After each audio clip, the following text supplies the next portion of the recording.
यानंतर बातमी आहे महाराष्ट्राला हादरवून सोडणाऱ्या डॉक्टर नरेंद्र दाभोलकर यांच्या हत्या प्रकरणाची। कासवगतीने सुरू असणाऱ्या दाभोलकरांच्या हत्या प्रकरणाला ज्याच्यामुळे वेग आलेला आहे त्याने दाभोलकरांच्या हत्येबद्दल महत्त्वाचा तपशील दिलेला आहे आणि त्या साक्षीदाराने पहिल्यांदाच माझाला ही मुलाखत दिली आहे। दाभोलकरांची हत्या, त्यात सारंग अकोलकर, वीरेंद्र तावडे यांच्या भूमिका असे अनेक पदर साक्षीदार संजय साडविलकरने माझाला उलगडून दाखवले। दाभोलकरांच्या मारेकऱ्यांचं रेखाचित्र जेव्हा मी पहिल्यांदा पाहिलं तेव्हाच मी सारंग अकोलकरला ओळखलं। त्याबद्दल मी पोलीस अधिकाऱ्यांशी संपर्क साधला, मात्र मला गांभीर्यानं घेतलं गेलं नाही असा दावा साडविलकरनं केलेला आहे। संजय साडविलकर हे स्वतः देखील हिंदुत्ववादी असून ते चांदीचे व्यावसायिक आहेत। वीरेंद्र तावडेंनी जी व्यक्ती मला रेल्वे फाटकाजवळ ओळख करून दिली होती, वीरेंद्र तावडेंनी जी व्यक्ती माझ्या दुकानात रिव्हॉल्वर पिस्तल घेऊन पाठवली होती, त्यानंतर तिसऱ्यांदा जी व्यक्ती जेलच्या कट्ट्यावर वाट बघत बसली होती शबनम बॅगेत रिव्हॉल्वर पिस्तल घेऊन, ती व्यक्तीचं मला नाव माहित नाही। मी त्यापूर्वी कधी बघितलेलं नाही, त्यानंतर कधी बघितलं नाही। खरं जेव्हा मला काही स्केचेस आणि फोटो दाखवले गेले, जवळजवळ 12-15 फोटो होते। 15 फोटोतले डायरेक्ट एका फोटोवर बोट ठेवलं, म्हणजे ही व्यक्ती माझ्याकडे येत होती। आणि 3दा भेट झाली, तेव्हा त्याचं मला नाव समजले, तो सारंग अकोलकर आहे।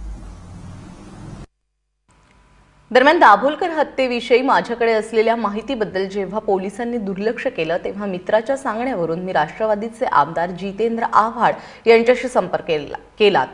मात्र त्यानंतर देखील त्यांच्याकडून अद्यापही प्रतिसाद आलेला नाही असा दावा साडविलकरने केलाय। मला कसं झालं की त्यावेळेला माझ्या ह्या गोष्टीला कोणी सिरियस घेत नाही असं मला थोडं वाटत होतं, किंवा एका मागोमाग हे हत्येचं सत्र सुरू आले। जितका वेळ ग बसायला लागले त्यात एका व्यक्तीचा बळी जायला लागले। त्यावेळेला जेव्हा समोरचा माणूस हातबल होते तेव्हा त्याला कोणीही कोणताही मार्ग सांगेल तो मार्ग योग्य वाटत असतो। मला माझ्या एका मित्रांनी सांगितलं की आपण जितेंद्र आव्हाडांना मी फोन लावून देतो किंवा फोन लावूया आणि ते यात पोलीस अधिकाऱ्यांपर्यंत किंवा वरिष्ठांपर्यंत पोहोचवायला मदत करतील। हा ठीक आहे म्हणलं, लावला सुद्धा फोन, परंतु ते म्हणले मला कशाला सांगायलाय, तुम्ही ते पोलीस अधिकाऱ्यांना सांगा। म्हटलं मी त्यांच्याशी काही अधिकाऱ्यांशी पण संपर्क केला। बरं ठीक आहे, मी तुम्हाला नंतर कॉल करीन, आज तागायत तर कधी कॉल नाही। आणि साक्षीदार साडविलकर यांनी आरोप केलेले आहेत। जितेंद्र आव्हाड यांनी हे सगळे आरोप फेटाळून लावलेले आहेत। पाहूयात आव्हाडांनी काय म्हटलंय। दूरध्वनी कोणी केला असेल तर त्याची आठवण मला नाहीये, पण पानसरे हत्याकांडानंतर, दाभोलकर हत्याकांडानंतर तर मी पहिला होतो ज्याने आरोप केला होता की हे सनातनचेच काम असले पाहिजे असा मी संशय व्यक्त केला होता। सदर माणसाने जर फोन केला असेल तर असं फोनवरनं कोणावर विश्वास ठेवणं अशक्य वाटतं। त्यामुळे साहजिकच मी त्याला सांगितलं की तुम्ही पोलिसांना जाऊन सांगा आणि मला वैयक्तिक येऊन भेटा। मी साधारण वैयक्तिक एकदा दोनदा तपासल्यानंतरच विश्वास ठेवू शकतो। अचानक असा कोणीतरी फोन केला म्हणून मी विश्वास कसा ठेवणार?